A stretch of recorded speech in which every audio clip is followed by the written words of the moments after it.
Le livre de Smart Job dans Smart Job pour parler des managers. Et j'accueille Ludovic Giraudon. Bonjour Ludovic. Bonjour Arnaud. Très heureux de vous accueillir. Vous êtes régulièrement venu sur notre plateau, quasiment depuis la création de Bismart, et vous venez régulièrement avec ce livre sous le bras, parce que vous êtes chef d'entreprise et vous avez écrit ce livre d'abord en auto-édition, comme on dit. Vous l'avez écrit avec votre propre marque. Dream Team, Dream Team, Dream Team, le best-seller français du management. Édition mise à jour, augmentée, édition Marabout, pour recruter et fidéliser votre équipe idéale. Vous vous dites, et c'est un peu votre mantra, et on va y revenir, et c'est un peu l'élément du livre, on ne quitte pas une entreprise, on quitte son manager. Ouais, les études montrent qu'il y a entre un salarié sur 2 et un salarié sur 4 qui ne quitte pas son employeur quand il quitte sa boîte, mais quitte avant tout son manager. C'est pour s'en éloigner. Et c'est vrai que c'est normal, je pense qu'on l'a tous vécu d'une manière ou d'une autre. Le manager a un poids très important sur votre trajectoire professionnelle. Et c'est la personne que vous côtoyez le plus au quotidien et qui a beaucoup de choses entre ses mains pour finalement que ça se passe bien ou malheureusement parfois moins bien. Alors, vous les accompagnez, ces managers, vous les croisez, alors j'imagine qu'ils vous déposent sur les pieds tous leurs soucis, leurs difficultés. Qu'est-ce qui se passe ? Pourquoi c'est si compliqué ? Pourquoi il y a ce divorce entre les collaborateurs et les managers ? Qu'est-ce qui se passe entre eux ? Je pense qu'il y a la principale galère qui m'est remontée tous les jours et que je vis moi-même en tant que manager, c'est le manque de temps.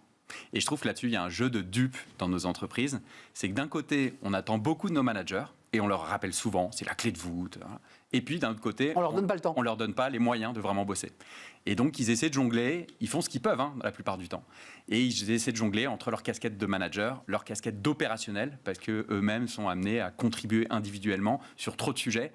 Et il faudrait refondre, je pense, ce rôle en profondeur, repenser la raison d'être des managers et leur donner vraiment un agenda qui ressemble à un vrai agenda de quelqu'un qui accompagne une équipe. Mais Dream Team, ce livre, est quelque part prolongé par vos activités de formation, d'accompagnement. Il est destiné à qui ? On le destine aux managers. C'est aux managers ? Les managers doivent lire ce livre ? La première cible, c'est clairement les managers. C'est vraiment une super boîte à outils. Donc moi, pour le construire, je suis allé à la rencontre.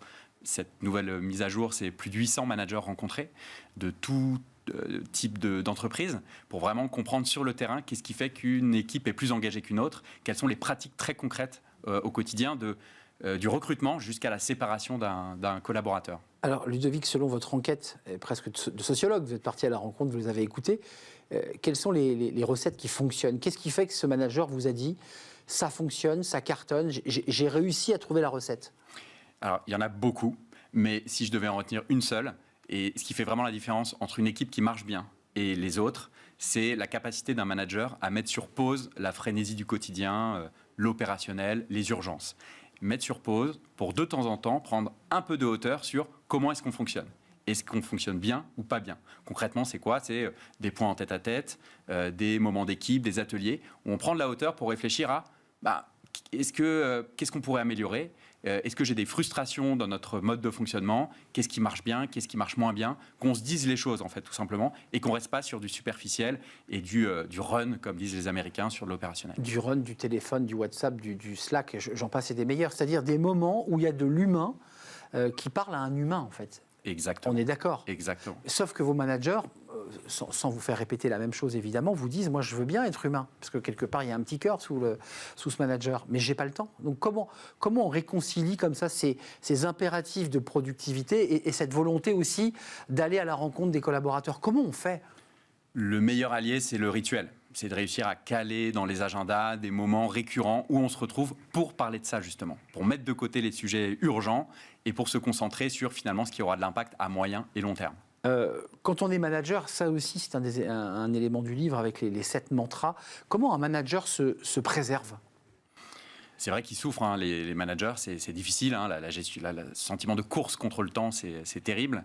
Et puis c'est assez ingrat parce qu'on manque beaucoup de reconnaissance de la part de ces équipes. C'est assez rare d'avoir un collaborateur qui nous remercie, qui nous félicite, alors que ce sont les premiers... Quand c'est bien, c'est normal, mais quand ça ne va pas, on l'entend. C'est ça. Et d'ailleurs, ce sont les mêmes salariés qui se plaignent eux-mêmes d'avoir un manager qui ne les valorise pas assez. Moi, je leur dis, la dernière fois que tu as fait ça, c'était quand ?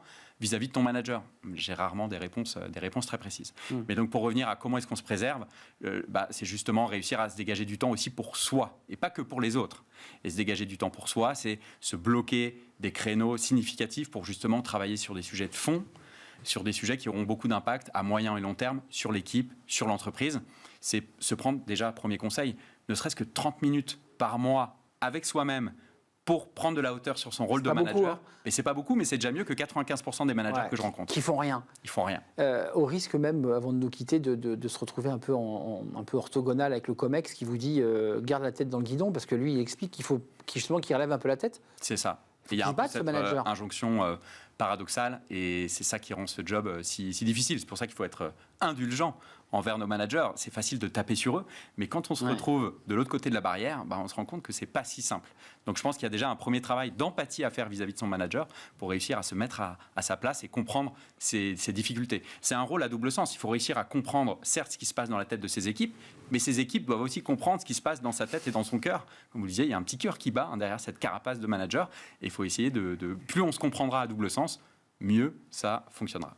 Aimez vos managers. En tout cas, prenez le temps de vous ouvrir un peu à eux, sans attendre tous deux. Parce qu'en fait, c'est un peu ça l'enjeu. Il faut qu'il y ait un vrai travail de vase communicant et d'échange. Une relation, ça se construit toujours à deux. On est d'accord. Et ça vaut aussi dans le milieu. Ça marche à deux ou ça échoue à deux, évidemment. Et ce n'est pas vrai que dans l'entreprise. Merci Ludovic Giraudon. Dream Team, il y a eu 40 000 livres en auto-édition, ce qui est déjà un très bon chiffre. Et c'est Marabout aujourd'hui qui édite ce livre passionnant, édition mise à jour, augmentée, pour recruter, fidéliser vos équipes idéales avec évidemment le focus autour de ces managers. C'est un vrai plaisir de vous accueillir. Vous revenez évidemment, vous le savez, la porte est grande ouverte quand vous voulez. Merci à vous, merci à vous tous. L'émission est terminée. Merci à toute l'équipe qui m'a accompagné. Merci à Xavier à la réalisation. Merci à Saïd au son. Et merci à l'équipe de programmation, Nicolas Juchat et Anaël. Merci à vous pour vos messages et votre fidélité. Je vous dis à très bientôt. Bye bye.